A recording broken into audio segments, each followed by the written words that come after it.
سیرت پر یعنی آپ کی پاک دامنی کا ذکر یعنی آپ کی سیرت کی بلندی کرنے کے لیے نہیں کر رہی تھی، بلکہ یوسف پر یہ الزام لگانے کے لیے اپنی سہیلیوں کو بتا رہی تھی کہ اس شخص نے اب تک میرے حسن و شباب کی توہین کی ہے اور میرے جذبات کو مجروح کیا ہے، اور میں نے اب تک اس کی مجرمانہ بے باکی کو برداشت کیا ہے، لیکن اب اس سے زیادہ میں اپنی توہین برداشت نہیں کر سکتی۔ اس نے حسب سابق میرا حکم نہ مانا تو میں اسے ذلیل و رسوا کر کے جیل میں بچھوا دوں گی۔ اب حضرت یوسف علیہ السلام نے دیکھا کہ زلیخا تو ماننے والی نہیں، اور پھر ان 40 معزز جو معاشرے کی وہ جو خواتین تھی وہ بھی کیا ہوا، مفسرین لکھتے ہیں کہ وہ ساری نادان بن کے حضرت یوسف کو سمجھانے لگی کہ جو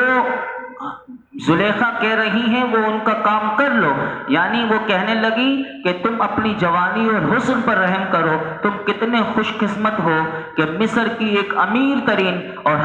حسین ترین عورت تجھے دل سے چاہتی ہے، لیکن تم کیوں باضد ہو؟ تم درخواست جو وہ تمہیں کر رہی ہے ضرور قبول کرو، ہم تجھے از راہ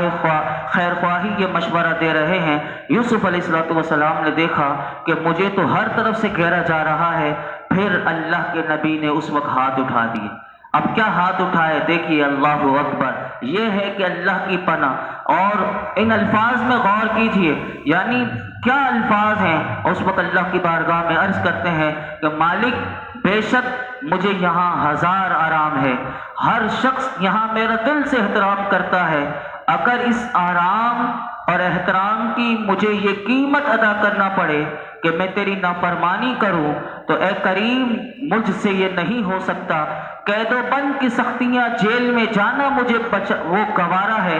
اور میرے مالک میں جیل میں چلا جاتا ہوں، لیکن مجھے اس گناہ سے بچا کہ مجھے اس آرام اور احترام سے زیادہ بہتر یہ ہے کہ مجھے جیل میں ڈال دیا جائے، مجھے لیکن اس گناہ سے تو بچا۔ حضرت یوسف علیہ السلام مفسرین کہتے ہیں کہ جب سے آپ کی زندگی کے مراحل شروع ہوئے تھے، بچپن سے ہی آپ متعدد سخت ترین آزمائشوں سے گزر رہے تھے، لیکن آپ کی سیرت اتنی پاک تھی کہ آپ نے اپنی سیرت، اپنے دامن عفت پر کوئی داغ نہ آنے دیا، زلیخا کے ابتدائی فریبوں میں سے نہ پھنسے، اس کی یعنی جو شیطانیت تھی اس سے اپنے آپ کو، اور شیطان بھی جو تھا وہ بھی یہی چاہتا تھا، آپ نے شیطان کے بھی ہر دامے فریب کو تار تار کر دینے کے باوجود آپ کے اپنے متعلق بھی کوئی غلط فہمی نہ ہوئی، بلکہ اللہ کی بارگاہ میں فوراً یہ کہا کہ مالک کہ میں بے بس ہوں، ناتواں ہوں، اور اپنی بے بسی کا اللہ کی بارگاہ میں اعتراف کرتے ہوئے کہا کہ مالک تیری اگر مدد نہیں ہوگی اور تیری توفیق نہیں ہوگی تو میں ایک لمحہ بھی ان کی عیاریوں کا مقابلہ نہیں کر سکتا۔ اے میرے خداوند ذوالجلال، اگر تو مجھے ان کے مکر و فریب سے نہ بچائے اور میری دستگیری نہ کرے تو ایک لمحہ بھی میں بچ نہیں سکتا،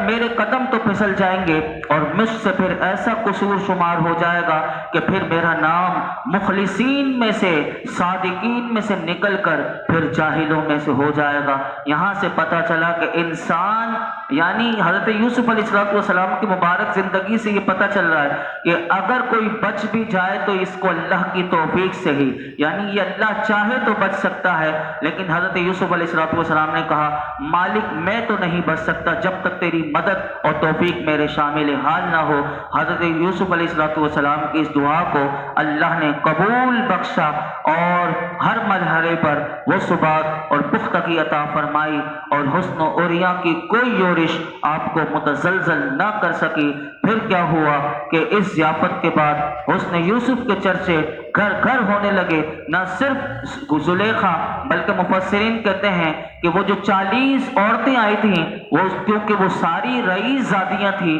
پیسے والی تھیں، وہ سب بھی آپ کی محبت کا دم بھرنے لگی، اور حکومت وہ سب یہ چاہتی تھی کہ یوسف ہم سے شادی کر لے، لیکن پھر جب حکومت کو پتہ چلا تو ارباب حکومت نے یہی سمجھا کہ مصلحت یہی ہے کہ اب انہیں قید کر دیا جائے، اور یہ سمجھتے تھے کہ یوسف بے گناہ ہیں، لیکن کیونکہ وہ چاہتے تو ان گناہگار نکاحوں کو سزا دیتے، لیکن ان کو کچھ نہ کہا، اور یوسف علیہ السلام کو قید کرنا ہی انہوں نے آسان سمجھا۔ اور حضرت یوسف علیہ السلام، آپ نے کیونکہ اللہ کی بارگاہ میں دعا کر لی تھی، آپ کو پھر قید خانے میں ڈال دیا گیا۔ اب قید خانے میں کیا ہوا؟ قید خانے میں آپ نے ایک تبلیغ کا اور توحید کا، جو اللہ ایک نبی کا منصب ہوتا ہے، وہاں آپ جیل میں جاتے ہیں تو جیل میں جو آغاز کرتے ہیں، یہاں پر کل میں آپ کے سامنے رکھوں گا کہ کس انداز سے حضرت یوسف علیہ السلام نے جس طرح جیل میں رہ کر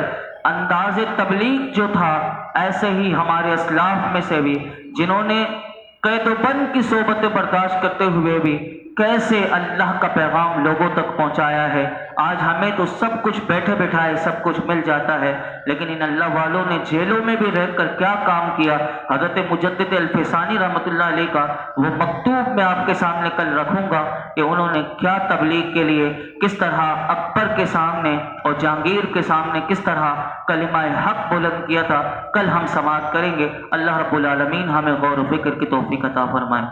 الحمدللہ رب العالمین والصلاة والسلام علی سید الانبیاء والمرسلین وعلی آلہ واصحابہ اجمعین۔ یا اللہ پاک، جو کچھ ہم نے سنایا اس میں کوئی غلطی کوتاہی ہو معاف فرما۔ یا اللہ ہم سب کو با ادب با نصیب بنا دے۔ مولا کریم ہمارے نصیبوں کو اچھا کر دے، ہمیں زندگی بھر با ادب بنا۔ اے اللہ اپنے اور اپنے حبیب کا با ادب بنا، اپنے اور اپنے حبیب کی سچی محبت عطا فرما، تیرے محبوب کا سچا غلام بنا دے، حضور کی سنتوں کا عامل بنا دے، قرآن و سنت کا فہم عطا فرما، قرآن حکیم کا قدردان بنا دے، اس کی تلاوت کی توفیق دے دے، اس میں غور و فکر کی وہ صلاحیت دے دے، وہ قابلیت، وہ لیاقت مولا کریم ہمیں عطا فرما۔ اے اللہ تو ہم سے راضی ہو جا۔ اے اللہ اس درس قرآن میں جتنے حاضرین موجود ہیں، جس کے دل میں جو مراد ہو پوری فرما، ہمیں ہر قسم کی بے حیائی سے یا اللہ مرتے دم تک محفوظ فرما۔ وصلی اللہ تعالی علی خیر خلق محمد وعلی آلہ وصحبہ اجمعین۔